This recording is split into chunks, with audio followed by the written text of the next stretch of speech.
மகிழ்ச்சியின் சத்தம் வழங்கும் அனுதின தேவமன்னா.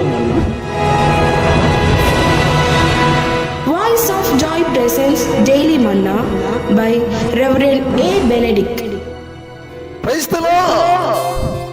God loves you so much. இன்றைய தேவ மன்னாவாக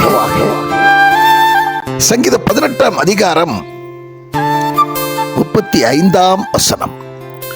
உம்முடைய இரட்சிப்பின் கேடகத்தையும் எனக்கு தந்தீர், உம்முடைய வலதுகரம் என்னை தாங்குகிறது, உம்முடைய காருண்யம் என்னை பெரியவனாக்கு. 3 குறிப்புகள் இந்த வசனத்திலே இருக்கிறது.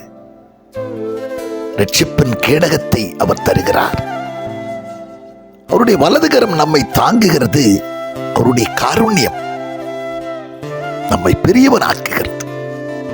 இதிலே நாம் இந்த நாளில் தியானிக்க இருக்கிறதான வேத பகுதி என்னவென்று சொன்னார்.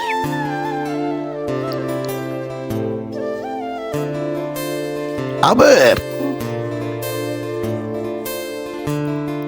வலது கரத்தினால் நம்மை தாங்குகிறவராயிருக்கிறார். கர்த்தருடைய வலது கரம் நம்மை தாங்குகிறது.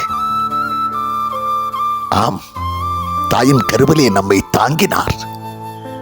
தாயின் கருவிலே உன்னை நான் தாங்கினேன், ஆயுள் முழுவதும் உன்னை தாங்குவேன், உன்னை தாங்கினேன், உன்னை ஏந்தினேன், உன்னை சுமப்பேன், உன்னை தப்புவிப்பேன் என்று சொல்லுகிற ஆண்டவர் ஏசாயா 41 அதிகாரத்திலே 10 வசனத்திலே சொல்லுகிறார், பயப்படாதே, நான் உன்னோடு இருக்கிறேன், திகையாதே, நான் கர்த்தர், நான் உன்னை பலப்படுத்தி உனக்கு சகாயம் பண்ணுவேன், உன்னை என் நீதியின் வலது கரத்தினால் தாங்குவேன் என்று சொல்லுகிறார்.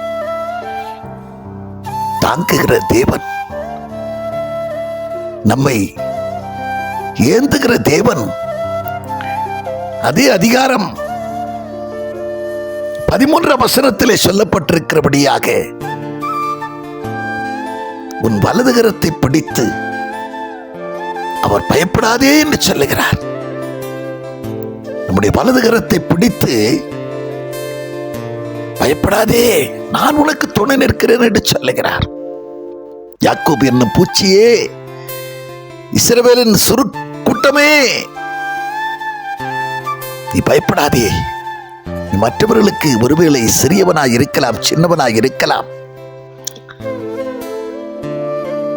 நீ பிறரால் அற்பமாய் எண்ணப்பட்டவனாய் காணப்படலாம், பிறர் அற்பமாய் எண்ணலாம். ஆண்டவர் சொல்லுகிறார், நீ என் பார்வைக்கு விலையேறப்பட்டவனாய் இருக்கிறாய், நீ என் பார்வைக்கு விலையேறப்பட்டவளாய் இருக்கிறாய். மகளே, நீ என்னுடையவன், நீ என்னுடையவள், நான் உன்னை மறப்பதில்லை. ஒரு தாய் தன் பலகனை மறப்பாளோ? அப்படி மறந்தாலும் நான் உன்னை மறப்பதில்லை என்று சொல்லி நம்முடைய ஒவ்வொருவருடைய நாமங்களையும் அவர் தன்னுடைய உள்ளங்கையிலே பொறித்து வைத்திருக்கிறார், பொறித்து வைத்திருக்கிறார். அவர் தன்னுடைய கைகளை பார்க்கும் போதெல்லாம் நம்மை பார்க்கிறார். தூங்காமலும் உறங்காமலும் இருந்து நம்மை ஆதரிக்கக்கூடியவர், நம்மை பாதுகாக்கக்கூடிய ஒருவர் நமக்கு இருக்கிறார். வலது கரம், நம்மை உண்டாக்கினவருடைய வலது கரம் நம்மை ஒவ்வொரு நாளும் தாங்குகிறதா இருக்கிறது. தீவனைக்கு நம்மை விலக்கி காக்கிற கரமாயிருக்கிறது. தாயின் கருவிலே தாங்கினவர் ஆயுள் முழுவதும் நம்மை தாங்கி நடத்தக்கூடியவராயிருக்கிறார். என்னை கேட்கிற அருமையான தேவச்சனமே, உன்னை கரம் பிடித்து நடத்தக்கூடிய ஒருவர் இருக்கிறார் என்கிறதை மறந்து விடாதே, மறந்து விடாது இருக்க. என்னை நடத்த ஒருவர் இருக்கிறார், என்னை கரம் பிடித்து நடத்த ஒருவர் இருக்கிறார், கர்த்தரின் பட்சத்தில் இருக்கிறார். நான் பயப்படேன். வேறு யாருடைய உதவி எனக்கு கிடைக்காமல் போனாலும்,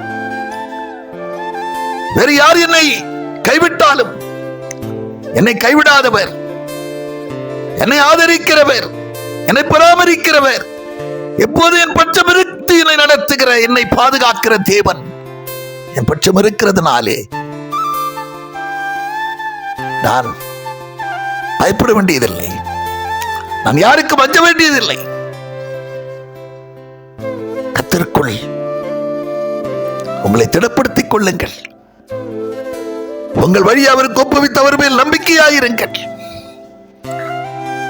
அவரை உங்கள் காரியங்களை வாய்க்க பண்ணுவார், உங்கள் காரியங்களை சித்திக்க பண்ணுவார் என்கிறதிலே கொஞ்சமும் சந்தேகமில்லை. நாம் ஜெபம் பண்ணுவோம். பரலோக பிதாவே, நாங்கள் உம்மை துதிக்கிறோம், ஸ்தோத்தரிக்கிறோம். ஆண்டவரே, எங்களை பலப்படுத்தி எங்களுக்கு சகாயம் பண்ணுகிறவரே, உடைய நீதியின் வலது கரத்தினால் நாளும் எங்களை தாங்குகிறவரே, விழுந்தாலும் எங்களை தூக்கி நிறுத்துகிறவரே, நாங்கள் உம்மை துதிக்கிறோம். ஆண்டவரே, யார் எங்களை கைவிட்டாலும், யார் எங்களை மறந்தாலும், எங்களை மறவாமலும் எங்களை கைவிடாமலும் இருந்து எங்களை ஆதரித்து நடத்துகிற எங்கள் பரம தகப்பனே, ஒரு தாய் தன் பாலகனை மறப்பாளோ? அப்படி மறந்தாலும் நான் உன்னை மறப்பதில்லை என்று சொல்லி எங்கள் பேர் சிந்தையாய் இருக்கிறவரே, நோக்கமாய் இருக்கிறவரே, எங்கள் மேல் இயக்கமாய் இருக்கிறவரே, நாங்கள் உண்மை உறுதியாய் பற்றி கொண்டிருக்கிறோம் ஐயா. உண்மையை நாங்கள் சார்ந்திருக்கிறோம் ஐயா. எங்களது வழி உமக்கு ஒப்புவித்து உன் பேர்ல நம்பிக்கையாய் இருக்கிறோம். ஆண்டவரே, எங்கள் காரியங்களை வாய்க்க பண்ணுவீராக, எங்கள் காரியங்களை நிறைவேற்றி தருவீராக. நாங்கள் ஒருபோது சத்துருவின் பிடியில சிக்கிக் கொள்ளாதபடிக்கு, அவருடைய நயவஞ்சகத்தில் நாங்கள் சிக்கொண்டு போகாதபடிக்கு கூட இருந்து எங்களை காத்து ரட்சித்தருளும்படியாக உடைய கரத்தில் எங்களை தாழ்த்தி ஏற்படுத்தி ஜெபிக்கிறோம். இயேசு கிறிஸ்து மூலம் ஜெபிக்கிறோம் நல்ல பிதாவே, ஆமென்.